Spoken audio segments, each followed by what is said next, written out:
seguindo nessa linha que você está colocando, Gil, a gente já vai falar de quais são os dados de intenção. A gente já vai dar exemplos práticos aqui, tá? Então a gente já vai chegar lá. Mas antes de dar os exemplos práticos, eu queria discutir com vocês, tá? Qual que é a virada de chave que tem aqui? Que tipo de resultado tangível e prático esses dados de intenção podem gerar para as empresas? Quais que são os ganhos esperados aqui antes da gente falar de quais são os dados? Acho que é importante a gente entender antes de mais nada isso.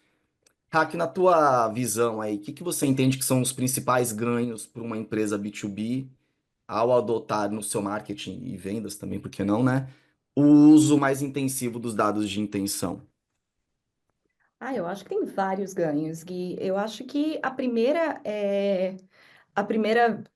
virada de chave aqui é aquela velha discussão entre marketing e vendas do que é o teu lead qualificado, né? Porque às vezes Boa. o time de marketing entende que o lead qualificado tem certas características para já chegar para o time de vendas e falar aqui, tá qualificado, faz a parte do pré-venda aí. E o time de venda vai olhar para aquele lead e vai falar: mas espera aí, isso daqui não está tão qualificado, eu preciso dessa informação, eu preciso de mais dados, né? Então, quando você olha para esse dado de intenção do usuário, né, esse dado da intenção de compra, de fato, você consegue fortalecer as informações, você consegue enriquecer as informações que você, no teu time de marketing, vai passar para o teu time de vendas.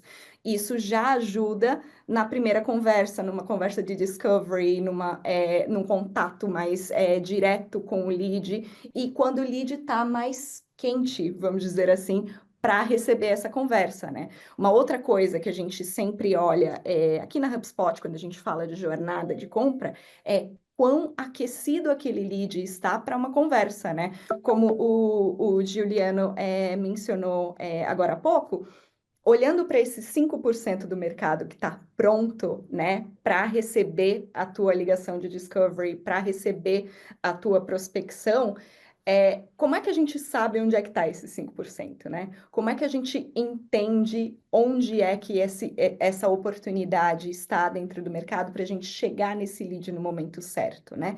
Tendo esses dados de intenção mais prontos dentro da nossa ferramenta, tendo esses dados mais disponíveis para os nossos times, a gente consegue trabalhar essa intenção de uma maneira mais completa, né? E a gente consegue chegar nesse prospect no momento certo. Eu acho que esse, para mim, é a grande virada de chave. Mas a gente também tem que olhar um pouquinho para a eficiência do trabalho do time de vendas, né? Quando a gente fala de nutrição, de lead, de qualificação de lead, dependendo da empresa em que você trabalha, dependendo da indústria em que você trabalha, essa qualificação, ela aparece de um jeito diferente para você. Às vezes, para mim, um lead qualificado, para mim, dentro do time de marketing, um lead qualificado é de uma empresa up marketing que está procurando por soluções de automação de marketing há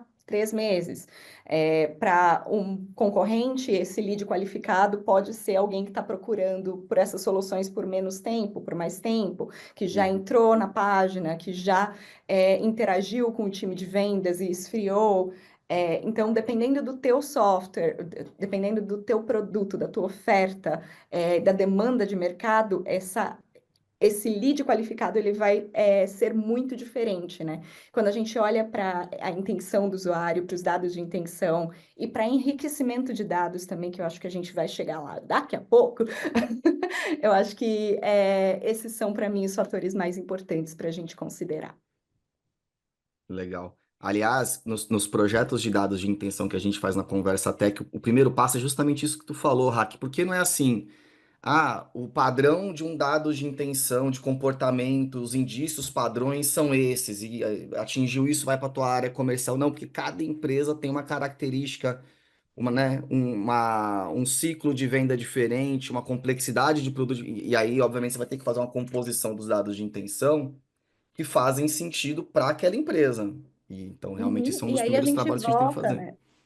E a gente volta, a gente precisa olhar para o perfil de cliente ideal, para o perfil do teu cliente ideal, antes de começar tudo isso, né? Porque Claro.